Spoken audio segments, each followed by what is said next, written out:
Қайырлы күн, қымбатты достар. Біз Қазақстан Республикасы тұңғыш президенті Елбасы кітапханасы музейінің залдары бойынша бейнетурлардың сериясын жалғастырамыз. Бұрынғы резиденция ғимаратында қазіргі Елбасының музейінде көптеген экспозициялар ұсынылған. Солардың ішінде музей жинағының ең тамаша үлгісі пішін мен бейне үндестігі атты уақытша көрме экспозициясы болып табылады. Біз сіздерді сәндік қолданбалы өнерінің ең тамаша әлеміне шақырамыз. Пішін мен бейне үндестігі көрмесінде шыныдан, керамикадан, металдан, тастан және фарфордан жасалған заттар қойылған. Олардың әрқайсысы Қазақстан халқына және тұңғыш президентке құрмет пен достық белгісі ретінде сыйланған бірегей өнердегі үздік туынды. Бұл бейбіт, өзара іс-қимыл мен мемлекет аралық диалогқа бағытталған біздің мемлекетіміздің жан-жақты және тиімді сыртқы саясатының көрінісі. Ең алғашқы табақтар неолит дәуірінде пайда болды. Олар саздан жасалып, отқа күйдірілетін. Кейін уақыт өте келе өзгеріске ұшырап, тегіс ыдысқа айналды. Олардың беттеріне ою-өрнектер түсіріп, глазурь жалатылатын. Ежелгі уақытта тамақтану кезінде табақты жалпы қолданып, уақыт өте келе оларды жеке қолданыла бастады.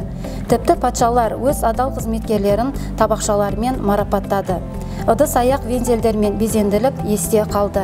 Тек 18 ғасырда тарелкелер мен қасықтар әдеттегі жеке ыдыс болды. Дегенмен табақтарды дайындау өнер ретінде сақталынып қалды.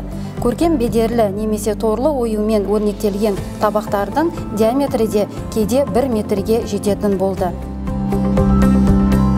Декоративті сәндік жауһарлары, сакура гүлдері бейнеленген бұл табақ Қазақстан Республикасы тұңғыш президенті Нұрсұлтан Назарбаевқа Жапония парламенті сыртқы саясат комиссиясының төрағасы Набутаки Матимураның сыйлығы.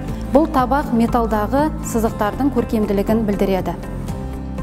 Темірден жасалған табақтар төзімді болады. Металл қаңылтыры қысу станоктарында штампталды. Содан кейін нақыштау, оймалау, эмаль, алтын, күміс, қола, мыс жағылды. Музей коллекциясында қалқа эмаль техникасында жасалынған тарелкелер тобы бөлінеді. Бұл механизацияға келмейтін өте қиын және күрделі эмальді техника. Әрбір ұяшақты эмальмен толтырады және күйдіреді. Нәтижесінде түрлі түсті сурет асыл тастардың инкрустациясына ұқсайды. Сондай-ақ минай кестелі эмаль техникасында орындалған Иран тарелкелері ерекше назарды аудартады.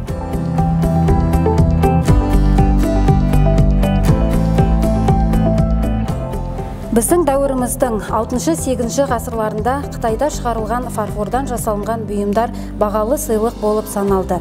Қытай шеберлері ұзақ уақыт бойы оны жасау технологиясын құпия сақтады. Алайда 500 жылдардан кейін фарфор шығарудың қатты деп аталатын түрін Корей шеберлері үйренді. Орта Азияға фарфор 9 ғасырда Ұлы жібек жолы арқылы келді. 16 ғасырға жақындағанда Жапония фарфор ыдыстарын жасау құпиясын меңгеріп алды.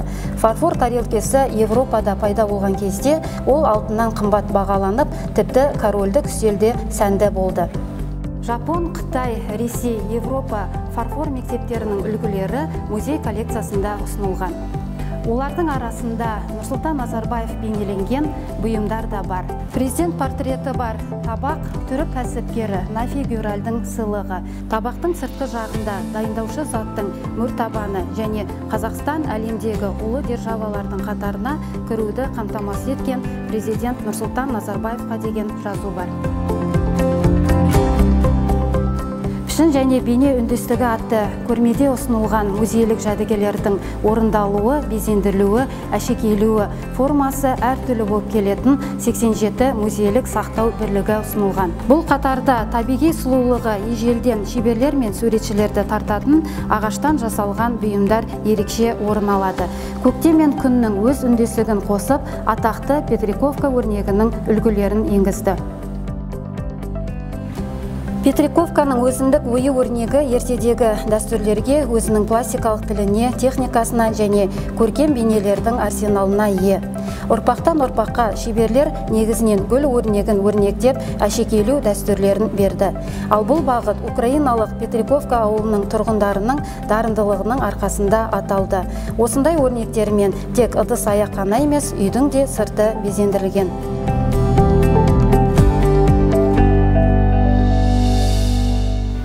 Қымбатты достар, бүгін біз Елбасы кітапханасының музей жинағында сақталынған әртүрлі сәнді қолданбалы өнер үлгілерінің шағын ғана бөлігін ұсындық.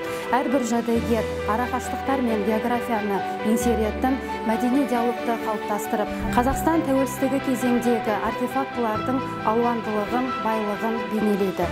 Өткен, кешегі, алдағы дәуірлердің ұлылығы музей залдарының тыныштығында ашылады. Бұл бізді біріктіреді. Сіздерді халықаралық музейлер күнімен құттықтаймыз. Елбасы кітапханасы музейінің залдарында жаңа кездесулерге дейін қош сау болыңыздар.